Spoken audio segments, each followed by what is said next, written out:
President Donald Trump's Sharm el-Sheikh peace summit has gathered more than 20 Arab and Western nations, promising a new start in the Gaza conflict.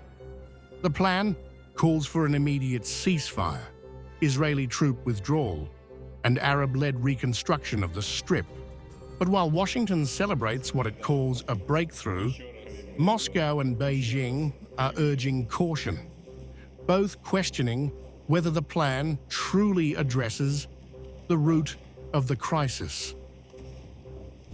I believe that it is very important that those who initiated this forum, first of all President Trump, with the support of the presidents of Egypt, Qatar and Turkey, focused on the need for an immediate ceasefire, the compliance with the agreement on the withdrawal of Israeli troops from the Gaza Strip, the establishment of humanitarian aid, and, of course, a long-term settlement is possible only when the UN resolves the creation of a Palestinian state.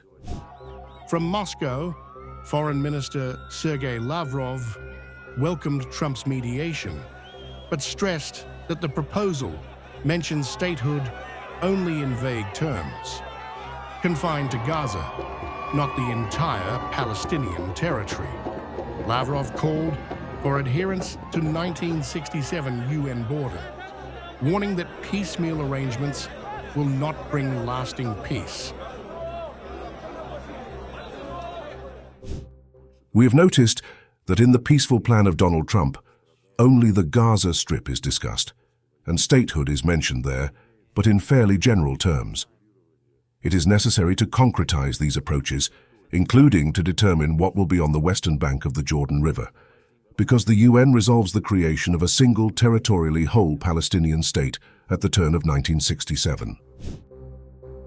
In Beijing, Foreign Ministry spokesman Lin Jian also backed the call for a ceasefire, but drew clear red lines. He said any post-war arrangement must respect Palestinian sovereignty, warning against external control over Gaza's governance. China's line is unmistakable. Peace efforts must lead to a Palestinians governing Palestine outcome. China welcomes and supports all efforts conducive to restoring peace and alleviating the humanitarian crisis.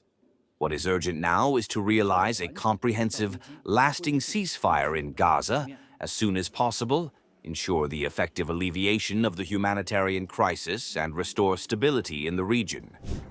Lavrov went further, blaming the West for destroying the Middle East Quartet and for sidelining UN frameworks in favor of ad hoc coalitions. He argued that while Trump's plan may bring temporary calm, it cannot substitute for a real two-state solution, warning that any attempt to impose one-sided control would deepen instability. Everyone here must abandon double standards. Today I read one political scientist who says that the West does not need an independent Palestine. The West again needs a sub-mandate Palestine. I would not like to believe this, but according to some signs, the actions of a number of our Western colleagues, including the British, are going in this direction. China echoed similar concerns, calling Trump's effort welcome but incomplete.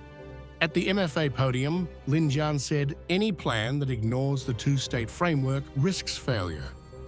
Beijing reaffirmed its readiness to work with the international community for a comprehensive, just, and lasting settlement. The post-war governance of Gaza should adhere to the principle of Palestinians governing Palestine. Any arrangements concerning Gaza's future must respect the will of the Palestinian people and be consistent with the two-state solution. China will continue to play its role as a responsible major country and work together with the international community to push for a comprehensive, just, and lasting settlement of the Palestinian question at an early date. With Russia and China aligning on calls for a full Palestinian state, the message to Washington is clear. Both powers support peace, but not on US terms alone. As Trump's summit claims success, Moscow and Beijing warn the road ahead is fragile, and that the Middle East can't afford another half-measure peace. The sooner our Western colleagues acknowledge this, the sooner they will understand that they will not be able to rule the world for 500 years. They will have to take their own, not dominant, but equal place in a new configuration of the world order.